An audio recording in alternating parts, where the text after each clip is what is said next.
All right, folks, we have another video here. You ever notice how some people try to put certain things, some people on a pedestal and act like they're telling the truth when it comes to race and economics, right? We have a video here today by Thomas Sowell about economic disparities between black and white Americans.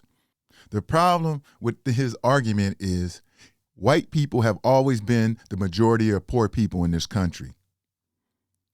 White poverty has been ignored. And I used to wonder why. And I believe it was ignored for the sole purpose of creating stereotypes about black people and money. Because we all know that there are many poor people from poverty of all races and all backgrounds. So let's get into this video. Economic disparities between black and white Americans have long been a subject of intense debate. Public discourse often centers on the historical injustices, slavery, segregation, and discrimination that black Americans have endured. While these factors certainly played a significant role in shaping the economic conditions black Americans face today, the complete narrative must also consider the internal factors, the importance of family structure, culture, education, and personal responsibility. Now, this is the sole purpose of this video. This is the sole purpose of the video, to try to make it look like whatever situation black people are in, it's their fault. Now, he talked about some of the past, but he doesn't go into it in detail to where, and plus he doesn't understand what goes on today. So for the most part, he's already wrong because, like I said, most people in this country that's poor have been white people. So when someone like him come along and do these special reports or whatever he want to call it, and I don't want to call them stupid, but they're naive to the power structure, how they manipulate statistics and the narrative. So every time black poverty is brought up, they bring up racism. They bring up systematic racism. Now, that's part of it. That's a big part of it. But that's not why black people are poor. That's not the sole purpose. Because if racism was the sole purpose, we wouldn't have that many poor white people in this country. So that's what I have to say about that. To understand why black Americans as a group are poorer than white Americans, we must explore both the external barriers they have faced and the choices they have made. It's not true. Historical injustices undoubtedly have consequences, but history alone is not destiny. The economic differences between black and white Americans are shaped not just by their historical past, but by the responses to the opportunities and limitations each group has encountered in their journey through American society. A key question is, what can we learn from this history, and how can black communities, empowered by the lessons of the past, create a better economic future? Past history. Now, let me say this. It's almost like he's trying to be nice, but he sounds really condescending. He's patronizing black people. And for what reason, I don't know. He's using subtle deceptions where he carefully maneuvers between the past and what's going on today. And many times when you would hear about black people talking about slavery or something from the past, a lot of times those black people, they were handpicked leaders that was put there to talk about those things. You don't have to go back to history to talk about what's being done, what has been done to black people. I can bring up things right now today, folks, but this would make it a long video. Slavery and segregation undoubtedly hindered the economic advancement of black Americans, but it is essential to recognize that these barriers were not insurmountable. Throughout history, numerous groups have overcome extraordinary obstacles to succeed economically, often under worse conditions. Jews, Irish, Italians, and Asians were all subject to significant discrimination, but over time, each group managed to overcome systemic obstacles and achieve success. So yes, black people have the same obstacles, the same hurdles they have to get over as those other groups he mentioned. Why would you compare what other groups went through with black people? It's apples and oranges. Nobody in this country has been through what black people have been through. Now, if you want to talk about the Native Americans, we can get into that too, because I know the real history about that as well. But we won't go there in this video. This is all about Mr. Thomas Sowell being shameful.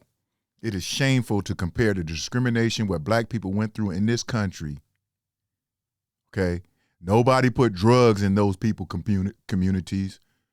Nobody created gangbangers and set them loose in the community. Police brutality. There's so many things that happen in this country why the black community is in a situation that it's in. Consider the case of Jewish immigrants in the early 20th century. They arrived in America impoverished, often fleeing pogroms or persecution in Europe. Despite facing widespread discrimination and exclusion from many opportunities, Jewish families were able to accumulate wealth over time through a strong culture of education, entrepreneurship, and family stability. Likewise, Asian Americans, despite facing exclusionary immigration laws and social hostility, have by and large demonstrated remarkable economic mobility through an emphasis on family, education, and perseverance. Black Americans did not arrive in the United States as voluntary immigrants. Their journey began in chains, and the history of slavery left a significant scar. Yet, even amidst the brutality of slavery, black people managed to create and sustain vibrant cultural institutions like churches and mutual aid societies that provided essential support. After emancipation, black Americans made significant strides in education, entrepreneurship, and community development. However, these gains were often undermined by laws and social practices designed to limit black progress. The post-Reconstruction era saw a resurgence of segregation and disenfranchisement, effectively halting the economic progress of black families for decades. After World War II, white Americans were able to access opportunities for wealth accumulation through programs like the GI Bill, which provided education and home loans. Black Americans, however, were often excluded from these benefits. Housing policies like redlining further cemented racial wealth disparities, preventing black families from taking part in the post-war housing boom. These exclusions set black families back for generations. However, history also provides evidence of the resilience and adaptability of black Americans. In the 1950s and 1960s, as African Americans began to push for civil rights, many black families were building their own businesses and homes. The achievements of individuals like Madam C.J. Walker, who became one of the first self-made female millionaires in the United States, or the entrepreneurs in the Tulsa, Oklahoma Black Wall Street community, are proof that black economic success was not only possible, but happening, even in the face of substantial discrimination. Thus, while historical factors undeniably impacted black economic outcomes, the idea that the past eternally condemns black Americans to economic failure is... Now, when he say the idea of the past, what he's talking about is people who talk about the past. Those black leaders, those handpicked black leaders who would put there on purpose to talk about the past, to turn off other Americans. Folks, what happened to the black community has not... Some of it is the past, yeah, of course. But what happened to the black community? The black community was going up. In the 1970s, marriages was up, education was up, everything was up. Then all of a sudden, someone decided to cut programs, the people on the right, Ronald Reagan's bonehead ass, because he was a racist piece of shit. They don't want to talk about that. Ronald Reagan was a racist piece of shit. I don't care he put Clarence Thomas there. He thought it was his little monkey. But black people was doing well. Then all of a sudden, they started putting drugs in the community. This is why I don't like drug dealers and gangbangers, because those are the ones who help destroy the community. But it came from the top. It came from the top. So black leaders, drug dealers, gangbangers, these were the black people who caused most of the chaos in the black community. Is a dangerous and misleading one. The future is shaped not just by what has happened, but by how individuals and communities respond to present challenges. The role of family. Perhaps the most significant factor influencing economic success is the structure of the family. Stable two-parent households provide a critical foundation for children's emotional and economic well-being. Yet, since the 1960s, there has been a dramatic shift in family structure in the black community. At the time of the Civil Rights Movement, the vast majority of black children were raised in two-parent households. However, by 2020, over 70% of black children were being raised in single-parent households. Now, one of the reasons why this happened is policies, government policies. We know what happened with welfare and all that. We're not going to go into that. But here's the kicker with this, folks. They like to bring up this single parent household for one reason and one reason only. So they'll have an excuse to why what happened to the black community. The black community was doing fine even with single parent homes. Even when the mom, the mother, the black woman has always definitely raised the kids by herself because the man had to go to work or they took him out. They've been taking the black man out of the family for history. But the community did not fall apart until those policies they created, until they put drugs in the community, until they empowered gangbangers to help them destroy the community. Nobody want to talk about these racial policies that they created, economic exclusion. The community would have survived if they would have just kept their fucking noses out of our community. But now they're just trying to make these single moms be the scapegoat. It's lazy to do that. There are many white mothers who raise their kids in single family homes, but nobody put crack in their community. And don't tell me about meth. Please don't. That's a whole nother debate, folks. There's a difference between individual white people having issues than a whole community purposely being destroyed. Often by mothers. This shift is not just a social issue, but an economic one. Single-parent households, regardless of race, are more likely to experience financial instability. Children raised in single-parent homes tend to perform worse academically, are more likely to engage in criminal activity, and are more likely to remain in poverty as adults. This is not a phenomenon unique to Black America. Single-parent households across all racial lines tend to face higher poverty rates than two-parent families. The rise of the welfare state in the 1960s. Single-parent homes of all races tend to have the same statistics. So what happened to the black community? What I just told you. Nobody put crack in the Asian community. Designed to support struggling families, inadvertently created disincentives for marriage. Welfare programs like AFDC, Aid to Families with Dependent Children, provided more assistance to mothers who were not married than to those who were. In effect, the presence of a father in the home was penalized. This, coupled with the decline of certain cultural norms that valued marriage, has contributed to the breakdown of the family structure in Black communities. The consequences of this breakdown are far-reaching. A two-parent household provides not just financial stability, but a model for children to learn the importance of hard work, responsibility, and self-discipline.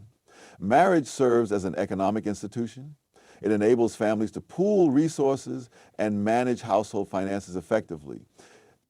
The absence of a father figure, particularly in low-income households, leaves children without role models and support systems necessary for success. To reverse this trend, policies must focus on encouraging family stability. And this is what's so important. Yes, one of the biggest problems with single-parent homes is you have one parent who has to go to work. So what we have is these latchkey kids. So that means there's not a parent at home raising the kids because the one parent is usually at work. They went after the single parent mindset, the kids. They went after the kids in the cartoons. There are a lot of things you need to watch in the media that was designed to capture your kid's mind. Even if we would have had single parent homes, if they wouldn't have not decided to stereotype Black people as criminals or athletes or just entertainers, that's a big difference because a lot of single parent kids grow up and they only see Black people on TV. What else they want to be? What I'm saying, if the power structure did not have a sole purpose of destroying the community, regardless of single parent homes, the statistics would not be as high. And I'm not trying to get rid of accountability. I'm saying regardless, that doesn't give those people an excuse to be evil. To say we're going to push drugs in their community, to say we're only going to stereotype them as athletes and entertainers. We're going to have other minorities running the businesses in their community. This was a plan. And I don't understand why this bonehead don't understand that. He's a... Now listen, we're nobody's fool. He is a I pity fool. the fool. I pity the fool. I pity the fool, man. All right, folks.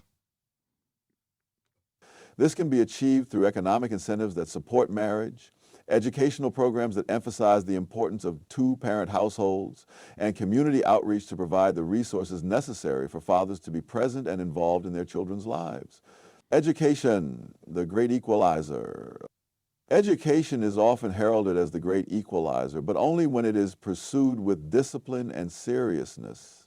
The educational system, while providing access to learning, does not guarantee... My God, we all know these people did something wrong and evil. Because see, I had family all over this country. I used to travel all over this country, folks, before the crack era. And what I noticed is black people in the Midwest, black people on the East Coast, black people on the West Coast, black people in the South, it was all like different. And then all of a sudden, the same thing in every black community started happening. So if the same thing is happening in every black community when these people are different, that means somebody had a plan.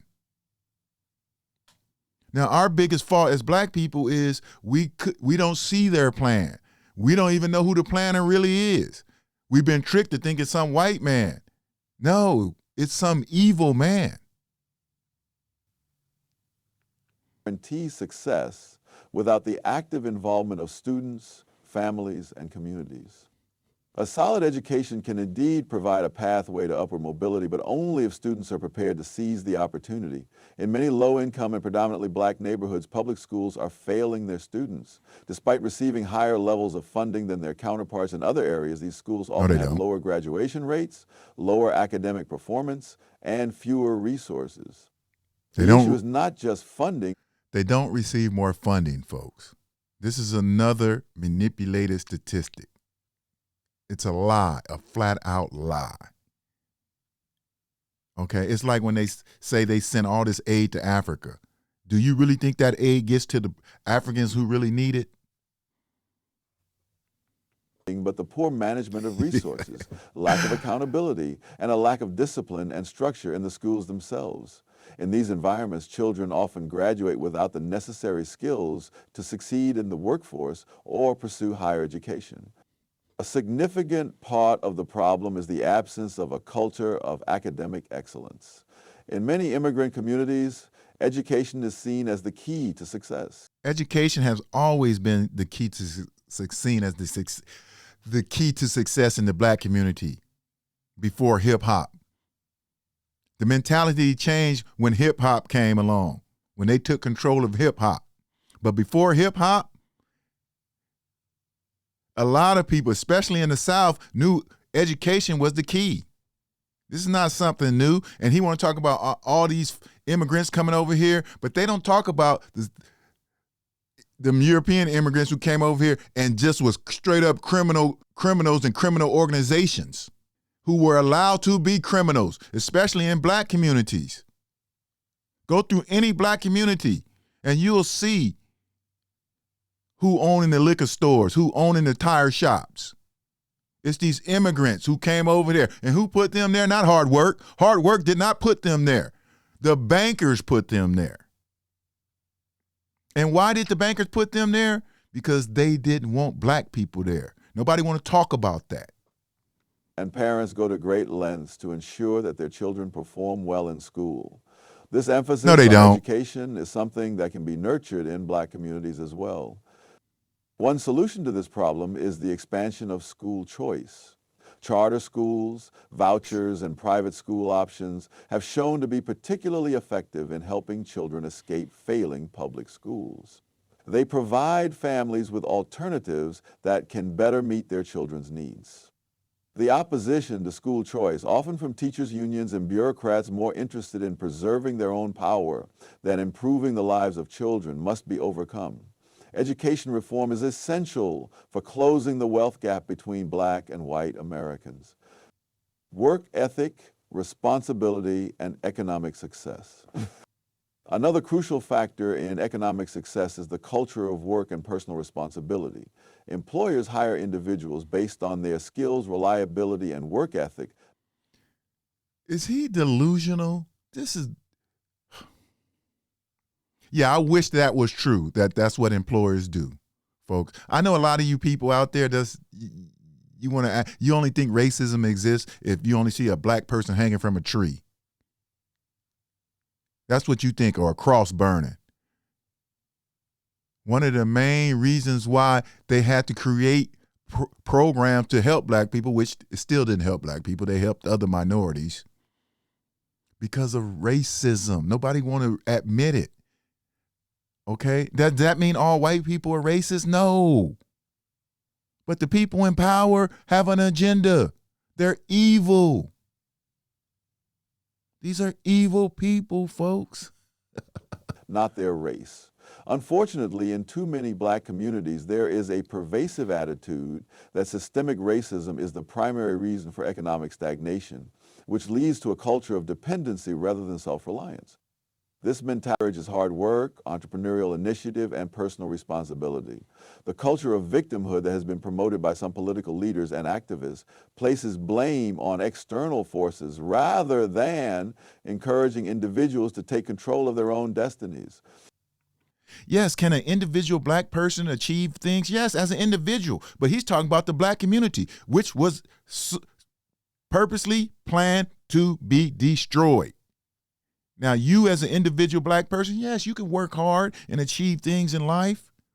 But there's a reason why they only show black billionaires from the entertainment industry, black millionaires from the sports entertainment industry. There's a reason why they only do that.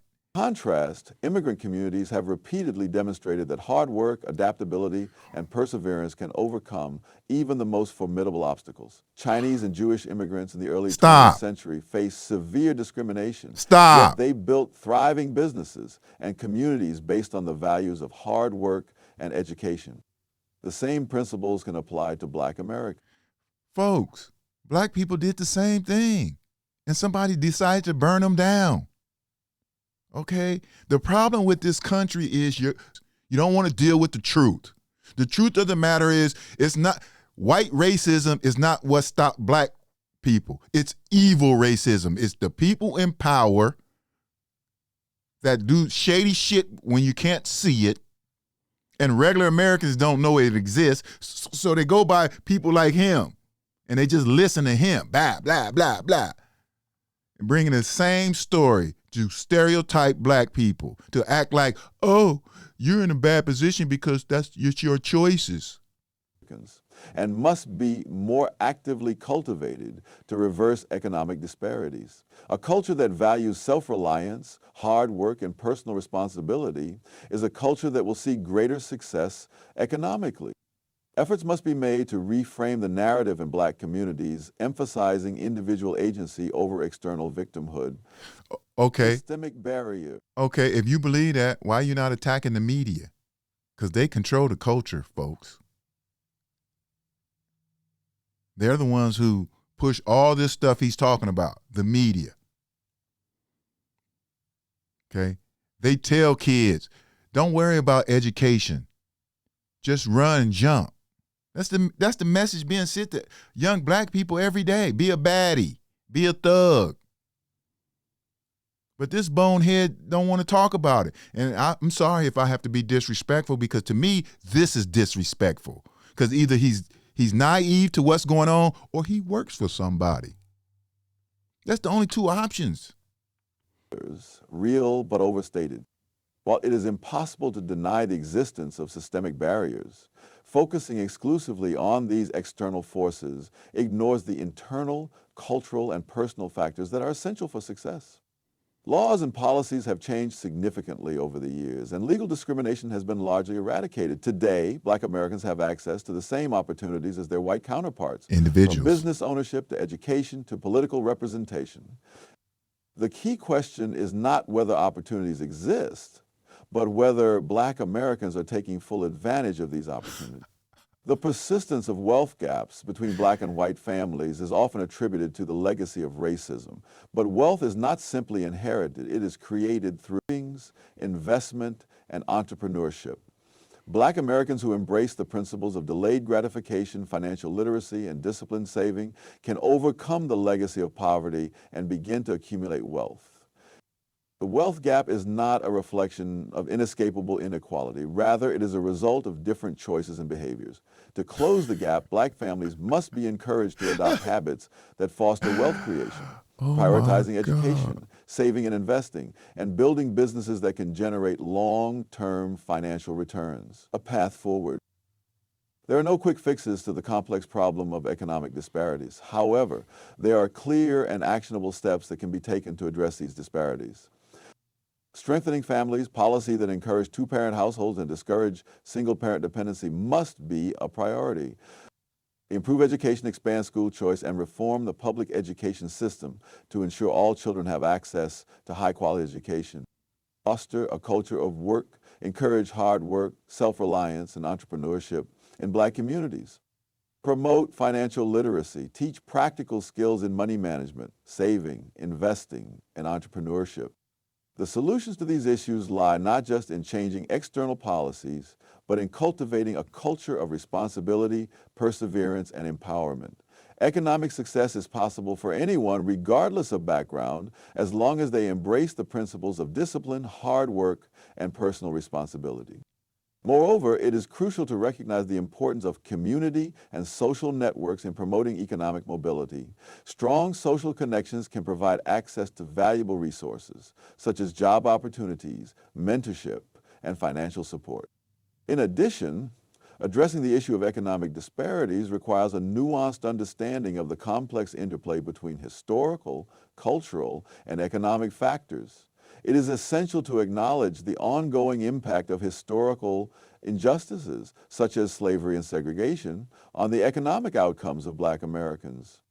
At the same time, it is equally important to recognize the agency and resilience of Black Americans who have consistently demonstrated their ability to adapt, innovate, and thrive in the face of adversity. Ultimately, closing the economic gap between Black and white Americans will require a multifaceted approach that addresses the complex array of factors that contribute to these disparities. By promoting education, family stability, and economic empowerment, we can create a more equitable society where everyone has the opportunity to succeed. All right, folks, that's it. And you know it's full of bullshit because he talked about all this disparity between white and blacks, but you know someone targeted the Black community. You know why? Because there is no wealth gap. The wealth gap is not a racial thing. The wealth gap is a rich versus poor. Because like I said, there's more poor white people in this country than anybody. So for him to talk about what happened to the Black community, that tells you the Black community was targeted because there's poverty everywhere. Only 5% of the country controls like 95% of the wealth. This is stereotypes. This is images that's been pushed on us. Everybody's in poverty, folks. Everybody's doing crime. But nobody believes that because of how the media pushes images. Was dressed up as a version of Black people are poor because of this. Black people are poor because of bad decisions. Black people are poor because of not doing this or not doing this. Why are other people in poverty as well? Black economic struggles aren't the result of culture or bad habits. Because if that was the case, there would be no poor white people. And there are more poor white people than there are rich white people. This is about systematic theft, violence, and exclusion in today's world, and someone who had a plan to destroy a particular community. This is what this is about, because poverty is all over this country, folks. It hurts me when I see Black men speak like this. That's why, but I'm gonna calm down. All right, until the next video, peace.